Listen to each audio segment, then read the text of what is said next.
세상이 힘들고 각박해질수록 더욱더 사람은 가족 중심적인 삶을 삽니다. 그래서 가족이 위험합니다. 가족의 뜻을 저버릴 수 없어서 하나님의 뜻을 저버리는 선택을 합니다. 교회만 나가면 구원받는다는 아니란 생각을 붙들 수밖에 없는 이유예요.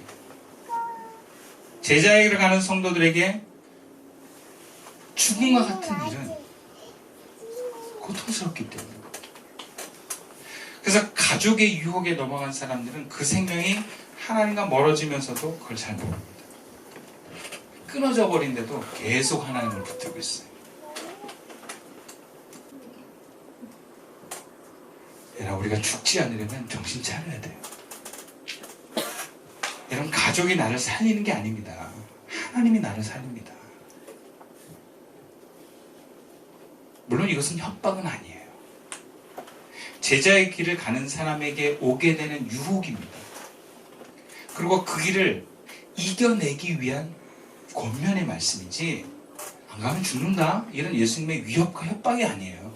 살아남아야 되는 길을 말씀하시고 그 가족들이 너희들이 그 길을 못 가게 만든다는 거예요.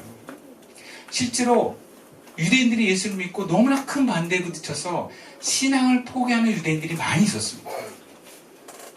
회당에서 쫓겨날 때 쫓겨나지 않기 위해서 예수를 부인하는 사람들이 많았어요. 그걸 배교자라고 해요. 많았어요. 히브리서에 보면 실제로 예수님을 영접하고 하나님의 은혜를 받았던 사람들까지도 신앙을 포기했다는 것을 얘기하는 것들이 많아요. 근데 어떤 성경의 근거로 한 번 구원은 영원하다 그랬는지 모르겠어요. 근데 오늘 본문에서 예수님 뭐라 그러냐? 너희들이 제자의 길을 가는 사람이라 할지라도 너희들이 애착하는 그 유혹과 협박에 넘어지면 죽는다 그래요. 그리고 그것을 이겨내면 구원을 얻는다 그럽니다. 이것이 무엇이 의미하겠습니까? 우리는 구원을 맡아는 사람들이 아니라는 거예요. 언제든 우리가 끊어질 수 있다는 거예요. 하나님과. 그래서 제자의 길을 가려고 한다면, 내 주어진 삶을 하나님의 뜻을 따라 살려고 결단한다면 정신 차리고 살아남으셔야 됩니다. 그런데 살아남는 것은 정말 쉽지 않습니다. 우리는 보이는 가족이 우선될 수밖에 없어요. 나의 생명과 같은 존재일 수밖에 없어요. 그리고 보이지 않는 내 안에서의 이리떼들에게는 우리가 너무나 쉽게 잠식을 당합니다. 이미 내 몸은 패배자로 물들고 습관이 죽는 길로 가는 몸이 되는 것은 우리가 참 벗어나기 힘들어요. 그렇다면 우리는 어떻게 해야 이리떼들로부터 잡아먹히지 않고 살아남을 수 있겠습니까? 먼저 본문 26절 말씀이에요. 함께 읽어볼까요? 시작. 그런즉 그들을 두려워하지 말라. 감춘 것이 드러나지 않을 것이 없고 숨은 것이 알려지지 않을 것이 없느니라. 여러분, 우리가 첫 번째로 살아남으려면요, 세상을 두려워하지 않는 것입니다. 이것은 다르게 말하면 삶에서 오는 두려움을 그때 해결해 나가는 것입니다. 두려움은 나도 모르게 와요. 그걸 해결하셔야 돼요. 예수님께서 제자들에게 살아남기 위해서 너희를 핍박하는 자를 두려워하지 말라 그랬습니다. 고난은 제자의 당연한 운명이기 때문이기도 하지만 두려움은 제자의 길을 가는 것을 주저하게 만듭니다. 결국 구원의 길과 다른 선택을 만드는 것이 바로 두려움이에요. 우리 안에 두려움이 있어요. 이거는 나도 모르게 올라와요. 내가 애착하고 의미를 뒀던 그것이 떠나가 버리는 다른 선택을 하면 우리는 두려움을 얻습니다. 그래서 자연스럽게 우리는 뭘 하냐? 두렵지 않은 선택을 다시 하게 돼요. 턴을 해버려요. 근데 오늘 이 두려움은 오늘 구체적으로 세상의 위협이라고 하는 거창한 것이 아닙니다. 사실은 내 에고가 죽는 두려움이에요. 내가 죽는 두려움이죠. 이것은 부모가 자녀를 실망시키는 두려움이고, 아내나 남편을 멀어지게 하는 선택으로 인해서 버려지고 떨어질 것에 대한 두려움입니다. 오히려 세상의 고난은 잘 견뎌도 가족이 힘든 걸 못 견디는 사람이 있어요. 왜 그러겠습니까? 가족과 나를 동일시시켜서 그래요. 그래서 가족이 떨어진 건 내가 죽는 거기 때문에 그렇습니다. 그래서 가족에 대한 두려움이 결국 나를 잘못된 선택을 하게 만드는 거예요. 이것은 아주 교묘하고 별것 아닌 것처럼 우리를 유혹합니다. 그리고 내 안에 그 두려움을 우리가 자연스럽게 올라오는 그 상황을 맞게 될 때 그 두려움에서 벗어나는 건 어렵습니다. 두려운 건 어떻게 해요? 두려운데 두려워하지 말라는 것처럼 힘든 게 없을 거예요. 어떻게 두렵지 않을 수가 있어요? 두려운데. 그런데 여러분 두려워도 두려움을 피하는 선택의 문제는 다른 거라는 거예요. 두려움이 올라온 건 죄가 아닙니다. 근데 두려움 때문에 내가 하나님의 반대되는 뜻을 선택하는 건 구원과 멀어지는 길이에요. 그래서 두려움이 올라올 때 우리가 그 두려움을 어떻게 대처하느냐가 그 사람의 운명을 달라요.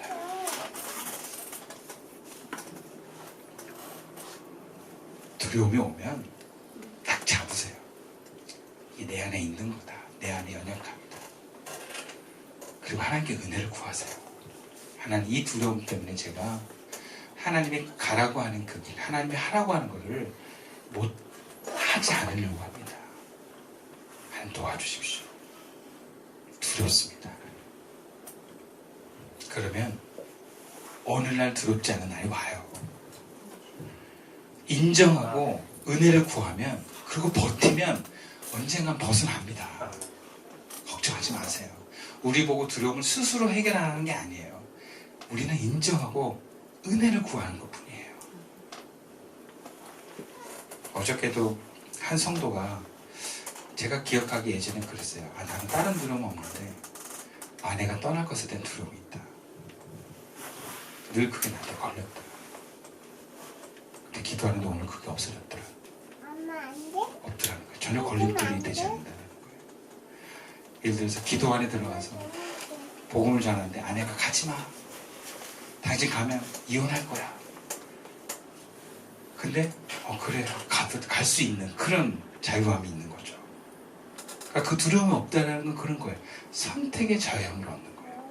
근데 그게 두렵지 않아야지, 그게 아니라 두려움이 없더라는 거예요, 어느 날. 근데 그걸 그 성도님은 계속 인정하고 얘기를 했었거든요. 여러분, 두려움을 없애주는 건 하나님이 하시는 것입니다.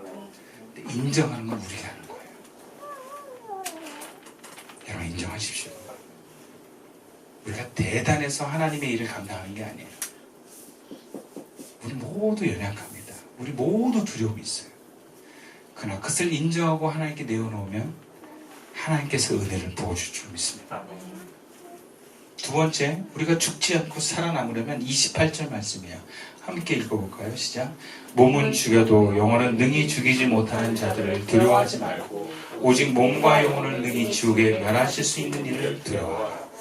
그리고 우리가 두 번째로 살아남으려면요, 하나님을 두려워하십시오. 이것은 다른 표현으로 영적으로 긴장을 갖고 사십시오. 예수님께서는 제자들에게 세상을 두려워하지 말라고 하시면서 모든 것을 두려워하지 말라고 하지 않았어요. 두려워할 것은 두려워하고 두려워하지 말 것은 두려워하지 마라. 두려워하지 말 것은 세상이에요. 두려워할 것은 하나님입니다. 하나님은 두려워하라는 거예요. 너희가 두려워하지 말아야 될 것은 가족을 포함한 세상이지만 하나님은 두려워해야 된다. 사실 두려운 것이 다 나쁜 건 아닙니다. 인간은 두려움 때문에 생명을 지속해 나갈 수 있는 힘을 얻기도 합니다. 두려움 때문에 발전합니다. 두려움 때문에 뭔가 열심히 하고 환경을 바꿔나갈 수 있는 그 에너지가 오는 것입니다. 대신 모든 것이 다 두렵고 두려운 강도가 세어지는 것도 문제가 있습니다. 그래서 두려움도 필요에 의해서 적당히 두려워할 필요가 있어요. 일은 인간관계에서 적당히 두려워하고, 그렇게 두려워할 줄 아는 사람은 시간도 잘 지켜요. 네. 긴장을 하고 있기 때문에 몸을 움직일 수 있는 에너지와 힘이 있어요. 근데 두려워하지 않잖아요. 그러면 맨날 지각해. 그러면 안 해, 그냥 막. 무서울 게 하나도 없거든. 근데 그런 긴장은요, 사실 나를 발전시키는 긴장이에요. 그러니까 이 두려움의 대상, 이 두려움의 상을 우리가 얼마나 건강하고 적절히 갖느냐. 이건 필요한 겁니다, 여러분. 우리가 하나님 앞에 나온다고 할 때, 이런 바로 이 두려움이 필요한 거예요. 그래서 무서워하라는 게 아니라 좋은 긴장으로 나를 가장 하나님 앞에 뭔가 올바른 선택을 하게 만든다는 것이죠.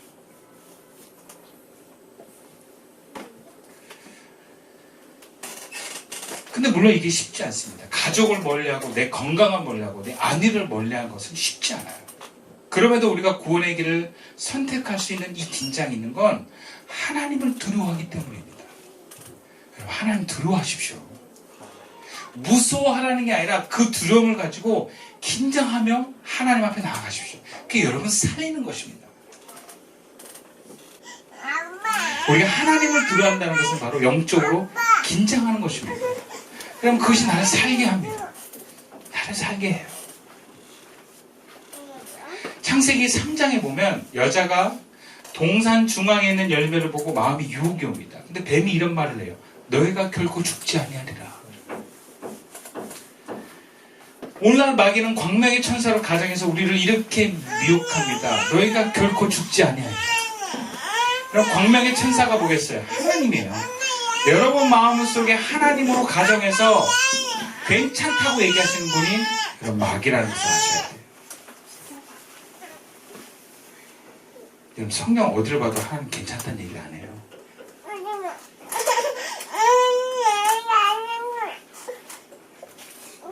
하나님 이랬다 저랬다 하신 분이 아니에요. 하나님께서 여자에게 선악을 아는 나무 열매를 먹으면 정령 죽으리라 하셨지 먹어도 죽지 않아. 옛날엔 그랬는데 지금 아니야. 이렇게 말씀 안 해요. 여러분 하나님을 두려워하면 그럴 수 없습니다. 정말 이게 하나님의 소리인지 뭔가 내가 느꼈다면 여러분 교회 물어봐야 돼요. 정말 그런지 안 그런지. 근데 대부분 다 통보하고 나와요. 하나님이 그러셨는데 저한테 통보하고 나와요. 왜 분별하지 않습니까? 정말 하나님의 말씀이라면 우리가 다 같이 그걸 들을 수 있어야 되지 않겠습니까? 자기만 하나님이 하나님입니까? 우리 모두의 하나님 아니십니까? 그래서 하나님이 역사하실 때는요 여러 사람에게 동일한 메시지를 주신다는 걸 아셔야 돼요. 그래서 분별하게 되면 하나님 뜻이 명확해집니다. 나만의 하나님이 아니기 때문에. 제가 이 개척교회를 혼자 세운 게 아니에요. 제 동료 목사들한테 물어봤어요. 그리고 아내 하루님한테 물어봤어요. 부모님한테도 얘기를 했어요. 다 하나님의 동일한 대답이 왔어요. 그래서 아멘 하고 시작한 거예요. 그리고 중간에 제가 떠나고 싶을 때 여러분들에게 한 명 한 명 찾아갔을 때 여러분들에겐 그 응답이 느껴지지 않았어요.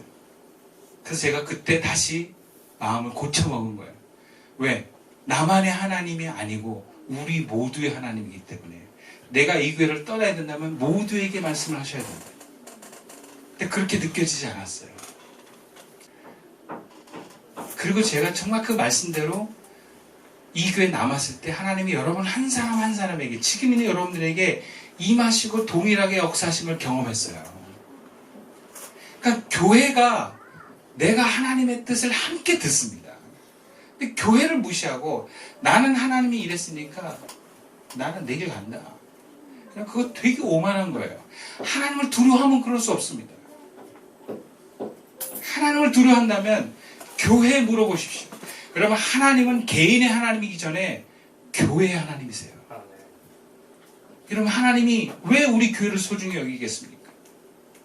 교회를 통해서 역사하신 게 우선이에요. 교회를 귀하게 여는 것이 하나님을 두려워하는 것입니다.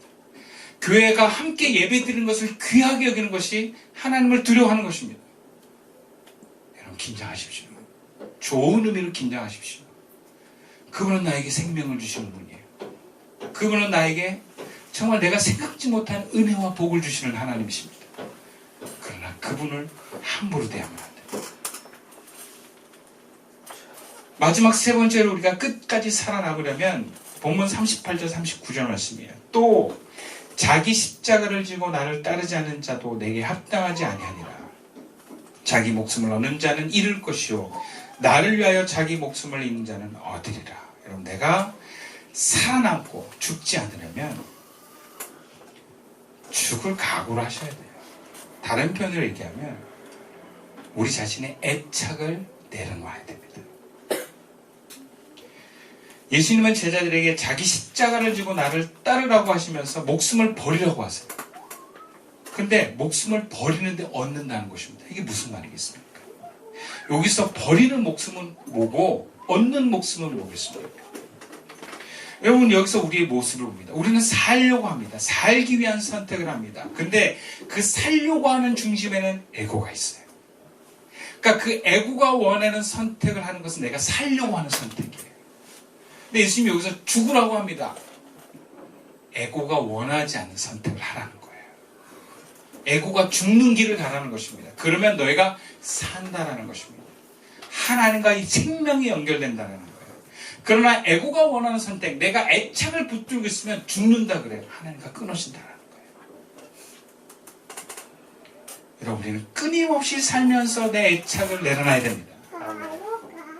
내가 붙들고 있는 것을 붙드는 상태에서는 그 길을 갈 수 없어요. 여러분, 이 애착이 여러분에게 무엇입니까? 돈입니까? 건강입니까? 아니면 자식입니까? 아니면 혹시 남편 아니십니까? 아내 아닐까요? 그 애착을 내려놓으십시오. 그렇지 않고는 살 수 없어요. 애착을 내려놓는다는 것은 죽음입니다. 근데 주님은 산대요. 하나님과 생명이 회복됩니다. 여러분, 그런데 하나님과 생명이 회복되면 모든 것을 얻습니다. 그러나 하나님과 끊어지고 애착을 붙으면 그 애착마저도 잃어버립니다. 하나님을 믿으십시오. 하나님 우리에게 좋은 것을 주시고자 하는 분입니다. 하나 우리를 고생만 시키다가 이 땅에서 그냥 패배자로만 살다가 십자가의 길을 가는 게 아니에요. 십자가는 그런 게 아니에요. 우리가 사는 길입니다. 하나님 나라를 세워가는 길입니다. 근데 우리는 두 마리 토끼 다 잡으려고 해요. 애착도 살고 하나님과도 살려고 그래요. 이게 문제예요. 나 하나님 안 버려요. 근데 내 애착도 버릴 수 없어요. 성도들도요, 목사가 성도 살리기 위해서 애착을 버리라고 말씀을 하잖아요. 그럼 성도는 화냅니다. 목사가 왜 자꾸 그런 얘기 하냐고, 나 겁주냐고. 여러분, 근데 신앙은 두 마리 토끼 잡는 게 아닙니다. 두 마리 토끼는 내 에고가 죽지 않으면서 하나님이 주신 혜택을 누리겠다는 욕심이에요. 여러분, 유대인들에게 이건 뭐였냐면 바알을 섬기면서 하나님 섬기는 거예요. 그것은 하나님 섬기는 것이 아닙니다. 근데 우리는 이게 몸에 배어 있어요. 습관이 무섭습니다. 그래서 애착이라고 하는 거예요. 딱 붙어 있어요. 그래서 우리는 뜻을 따라 선택하지 않고 이 애착이 조장하는 감정을 따라 선택을 합니다. 말씀을 따라 선택하지 않고 나에게 뭔가 좋은 선택을 자꾸 합니다. 여러분, 그러나 감정과 생각은요, 에고가 지배하는 영역이에요. 감정과 생각, 그리고 내 어떤 습관을 믿지 마세요. 말씀을 따라가십시오. 뜻을 따라 여러분을 쳐서 복종시키십시오. 그럼 여러분 삽니다. 세상의 모든 것이 자연스럽게 되지 않아요. 처음에는 내 몸을 쳐서 복종시키셔야 돼요. 그럼 기도가 그냥 안 돼요. 쳐서 복종시켜서 꿇어 앉아야 기도가 되기 시작하는 거예요. 아침에 일어나는 거 그냥 안 일어나져요. 어떻게든 내 몸을 쳐서 일으켜줘야 나중에는 그냥 일어나지는 거예요. 그리고 누군가 치지 않고 자연스럽게 일어나졌을 때 우리는 철들었다 이런 얘기하는 거예요. 내가 내 몸을 쳐서 복종시키지 않아도 그 뜻에 나를 맞출 수 있다면 신앙이 철이 든 거예요. 이제 조금 어른이 돼가는 거예요. 근데 여전히 혼나야 되고 여전히 날 깨워야 되고 여전히 싸워야 되고 길이 멉니다. 은혜를 구하세요. 하나님, 내가 이렇습니다.